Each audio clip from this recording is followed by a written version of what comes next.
Phil Phails at philosophy. What the heck could it be? Life such a mystery. Phil Phails. And he's thinking about it as a consequentialist, like Mill. He's like basically like, what are the consequences of your actions, and what is your fundamental moral duty? And he basically says, look, we're in a world where, one, you are aware of the suffering of others. You're aware of the suffering in the kids in Gaza. You're aware of the suffering of all these people around the world. Yeah, your awareness. And two, we actually have the capability to do something to impact that. And what most people who are trying to work on doing that need is your money. So you should give them your money. Right? I have this thing I've thought about in my life and about this. Right. And I want to talk to you about it now. And I have a little bit of fear because I don't know that it's a great thing that I've thought. And so you'd be like, oh, juicy, it's good. And I'm scared to talk about it, even feel a little bit emotional. So there's this idea that folks live somewhere where there's not enough food for them to eat. Like a certain population has grown to where the resources of the land that they're on won't sustain that population of human beings. Mm-hmm. And so now human beings in other parts of the world go, hey, these people are living in a place where the land doesn't provide enough resources for them to survive. We need to send resources there to enhance what the land is not providing in order for them all to live. There's this idea I have of like, wait, the land is kind of dictating population growth in a way that's really healthy. Like it's hard to talk about deer and human beings in the same breath. And I'm gonna. Right. Like, if we saw a population of deer grow in a certain region where there wasn't enough food to sustain those deer, you would start to see starvation and other things as a result, and that would control the population size of that animal. And now, I feel horrible. Now apply that to another group of humans that have grown to a population size that the land they're on won't sustain it. And now what we do is we're like, oh, well, we can impact change there.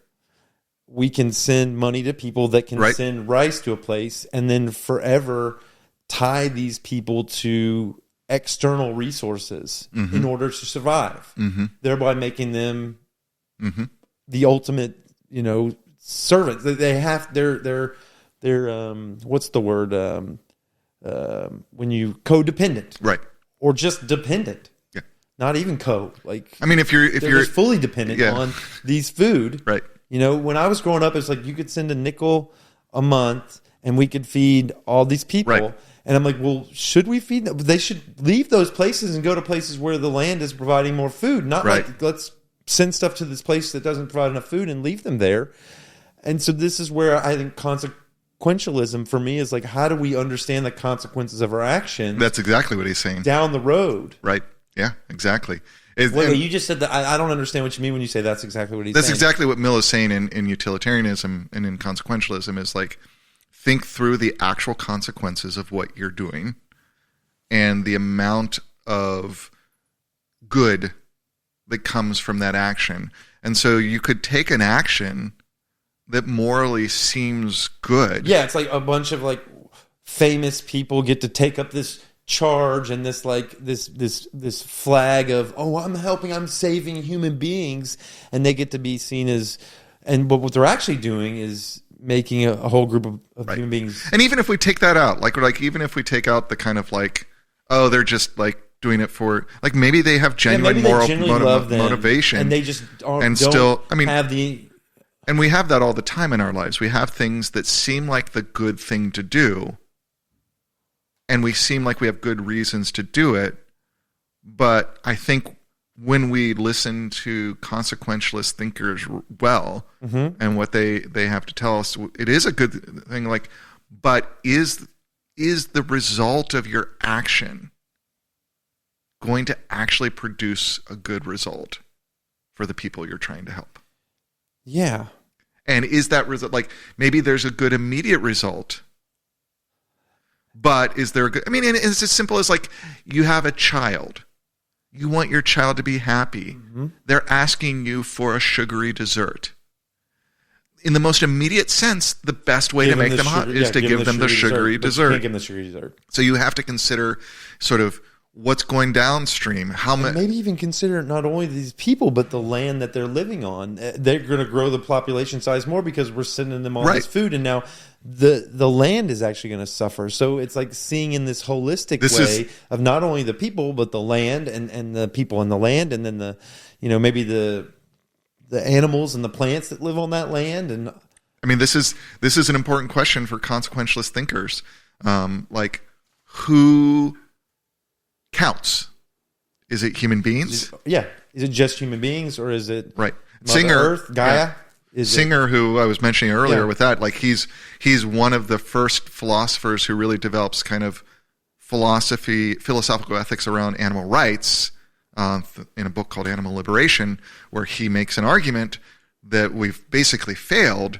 I mean, his standard is like, he's a utilitarian, which is a consequentialist who specifically looks at pleasure, thought large, right? Mm-hmm. Mental pleasure, happiness, pleasure as the source of goodness for, like, because you can say we want to produce good, but how do we tell what's good? You have to have a value theory, right? You have to have a theory of what is good.